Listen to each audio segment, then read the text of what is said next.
ঢাকায় আন্দোলনরত শিক্ষার্থীরা গেট ভেঙে সচিবালয়ের ভেতর ঢুকে পড়েছেন। তারা সচিবালয়ের ভেতর থাকা গাড়ি ভাঙচুর করেছেন বলে অভিযোগ পাওয়া গেছে। এ সময় সেখানে থাকা আইন শৃঙ্খলা রক্ষাকারী বাহিনী লাঠিচার্জ করলে শিক্ষার্থীরা সচিবালয়ের বাইরে চলে যান। তখন সাউন্ড গ্রেনেড ছোড়ার শব্দ শোনা গেছে।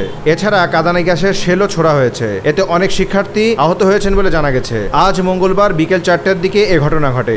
জানা গেছে লাঠিচার্জে ছত্রভঙ্গ হয়ে শিক্ষার্থীরা গুলিস্তান 0 পয়েন্ট ও শিক্ষা ভবনের সামনে অবস্থান নেন। এর আগে দুপুর থেকে অন্তর্বর্তী সরকারের শিক্ষা উপদেষ্টা চৌধুরী রফিকুল আবরার ও শিক্ষা মন্ত্রণালয়ের জ্যেষ্ঠ সচিব সিদ্দিক জোবায়েরের পদত্যাগের দাবিতে বিক্ষোভ করছিলেন শিক্ষার্থীরা। সায়েন্স ল্যাবে Dhaka college, city college, ideal college সহ রাজধানীর কয়েকটি কলেজের শিক্ষার্থীরা বিক্ষোভ শেষে মিছিল নিয়ে শিক্ষা ভবনের দিকে যান। এ সময় তারা শিক্ষা ভবনের ভেতরে প্রবেশের চেষ্টা করেন। পরে সেখান থেকে সচিবালয়ের সামনে এসে বসে পড়েন। আন্দোলনরত শিক্ষার্থীরা জানান, সচিবালয়ের সামনে আসার পর দায়িত্বরত পুলিশ সদস্যরা তাদের সঙ্গে আলোচনার জন্য 20 মিনিটের সময় নেন, কিন্তু এই সময় অতিবাহিত হলেও সরকারের পক্ষ থেকে কেউ আসেনি। পরে শিক্ষার্থীরা সচিবালয়ে ঢোকার জন্য আইন শৃঙ্খলা বাহিনীর সদস্যদের সঙ্গে ধস্তাধস্তি করেন। প্রত্যক্ষদর্শীরা জানান, দুপুর 2:30টার দিকে বিক্ষোভ মিছিল নিয়ে সচিবালয়ের 1 নম্বর গেটের সামনে অবস্থান নেন শিক্ষার্থীরা। তারা ভুয়া ভুয়া ও আমার ভাই মূল লোকানোর প্রশাসন জবাব দেয় এমন স্লোগান দিচ্ছিলেন।